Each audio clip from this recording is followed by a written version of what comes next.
You're tuned in to the world of Tom, where you catch all the facts and stay connected with Tom Lane.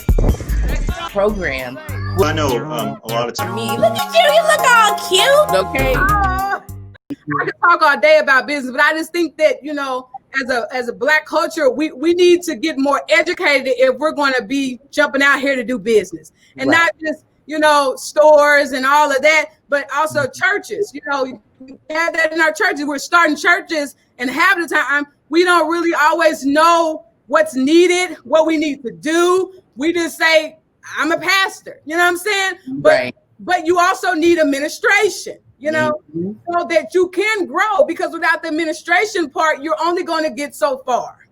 Without the right administration, gotta have the right person in the right for it to move along, for it to chuck along. So let's switch gears again, and let's talk about When a Woman Loves God. Can you tell us a little bit about your book and what it feels like to be an author? I mean, is it hard, or was it hard? The funny thing is, I mean, I wrote that years back, and I was really like in a rough spot, actually. But it was like I was in a rough spot, but at the same time, I was like in a good spot. And the book basically just talks about different women in the Bible that I talk about, Hannah, Anna, Mary, just different ones. And I talk about basically how their lives then, how it can kind of relate to our lives now. And I basically take them, those women, and I just kind of talk about different things that women, what we go through now as maybe a mother, as maybe a friend, maybe a wife, just different things that God had took me through at the time. And I was also being transparent in the book about certain things. And it's just to help women to understand certain things about themselves. In writing that, no lie, I wrote that book in 30 days. And I just sat down and I wrote it. I want to say the hard part about it was at the time that I produced it, which was like I said, 2011, 12, when I produced it, I really didn't have no one at the time that kind of helped me, to guide me through the process. So that was a lot. That was the hard part, I would say, about it. But I just trusted God, and he guided me through it to where I found the right company. I found what to do, how to do it, and which I still know how to do now. And then after I wrote it, I'm like, okay, God, this is expensive to get done, you know, at the time. And I just trusted God. And the crazy thing is, God sent someone that I didn't even know. And I'm going to tell somebody this while we're on here, because hopefully this can encourage someone, is that your faith really works. And when God does truly give you a divine assignment to do something, and I believe that's why I was able to sit down and write in 30 days, because it was just, I felt God. I felt like I needed to. And I felt like I needed to do it quick. So after I wrote it, not long after that, I remember I was at work one day, and a stranger walked in, and we were talking, and he was telling me, and he's not a Black man. I'll tell you that. It wasn't part of us. They wasn't Black women. They wasn't part of our culture. But we were just talking, and I told him that I was writing a book, and they was like, "Oh, that's awesome. You know, I like to read." And they was like, "What's your book about?" And I told them, and they was like, "That's cool. You know, like that." And then he was like, "Well, when your book comes out, let me know," or whatever, when you got done with it. I was like, "Okay, cool." So I remember it was a business card. So I called him, and he ended up encouraging me. Next, you know, he said, "God told me to give you the money to produce your book." And I was like, "What?" And this is no lie. The people that was around, they could tell you this is no lie. And that man, he sowed a seed in my book I produced. And the crazy thing is, and it was so sad to me, almost a year later, he had passed away. But that just let you know, like, when God tells you to do something, you just have to do it. Like, I never had wrote a book. It was my first time. It was, I mean, it's a lot easier, I want to say, now to get, you know, books and stuff done. But again, if God tells you to do something, you have to do it, and he'll give you the provision for the vision. And that's just the truth.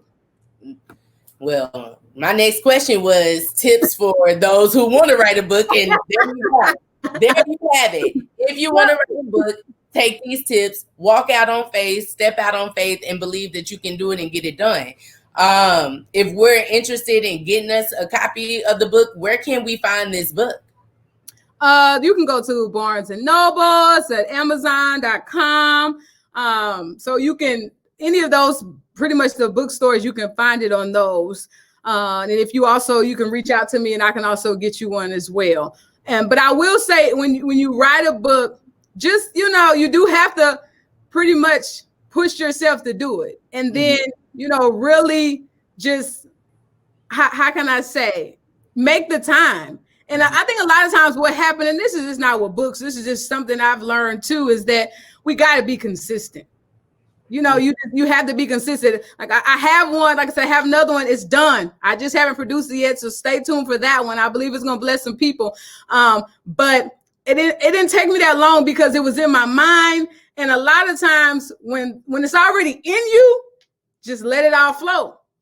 And just if you have a passion for it, some people are like, I don't even know where to get started. Whether you're writing a book about your own personal stories, about your passion or whatever, if it's in you, it should just be able to come out of you. Type it. You can't type it. They have now where you can say it, speak it into your phone, or there's ghostwriters, there's different people out there that will write it for you. But just do it. We're in a time now where if you want something, you just got to go for it. Right. Well, besides the new book that you got coming, what does the next year look like for you? Anything else that's new? Anything that we can look forward to? Well, for the remainder of the year, my main focus is really just helping businesses and ministries. I'm actually taking on me and my group. We're actually taking on new clients even at this time. So if you have a business, or you have, people have ministries and they need help, reach out. And one thing I do believe is that if you want something, if you want it right, you invest in it. You know what I'm saying? Like like I said, some people have great visions and ideas.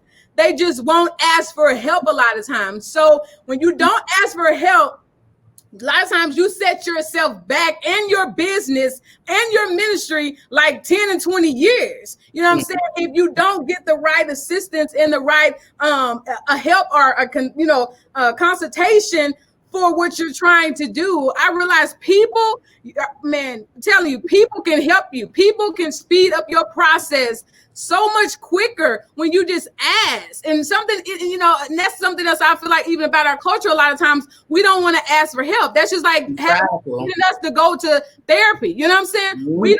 We don't like going to therapy. We feel like we don't need to go to counseling. You know what I'm saying? We don't want to ask people for help. But I just feel like the time that we're in now, if some of you all want to ever, become that next millionaire, billionaire, whatever, it's going to take people around you to help you.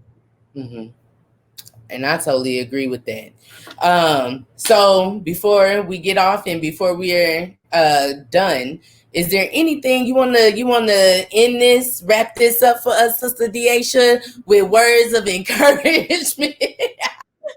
With some words of encouragement or anything that you just want to say to the people, whether it's the church folks, whether it's just Black, white, anybody that's out there and that is needing some encouragement today? Well, first off, I want to encourage you, to keep doing what you're doing. Like I said earlier, the Bible says, don't despise the day of small beginnings. Keep doing what you're doing. Every successful businessman, whatever you want, a businesswoman, however you want to say it, we know they had to start somewhere. It just didn't happen overnight for everybody. Everybody didn't get that overnight, success. But I wanted to first say to you to just keep doing what you're doing. I love it. It's helping people, it's encouraging people. Despite what you've been through, you didn't allow things to, stop what you were purposed here to do. You know what I'm saying? So I want to say that to you personally. I'm very proud of you for what you're doing, and I love it. Just stay encouraged, keep doing it. As for people, everybody else, I would just say that ask for help. Ask for help if you need help. Broaden your mind, broaden your horizon. I know that we're both from the Missouri area, the down south area, you want to say. Sikeston, Cape Girardeau, all of those towns and cities there. And I would say go beyond where you are.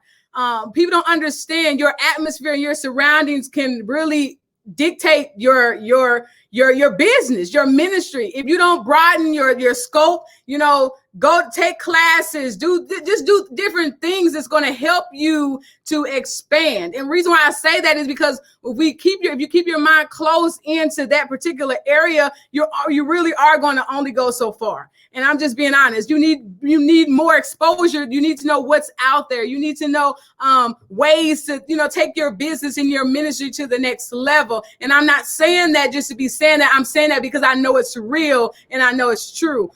So I would just advise people that ask for help. And if you need any help, you can go to my website, www.divinepiecesconsulting.com. All of our services pretty much are on there. If it's something on there, if it's something that you need that you don't see on there, you can always send an email or message us and ask us for it because, we're there to help and we're there to assist people, and so I would just say to stay encouraged.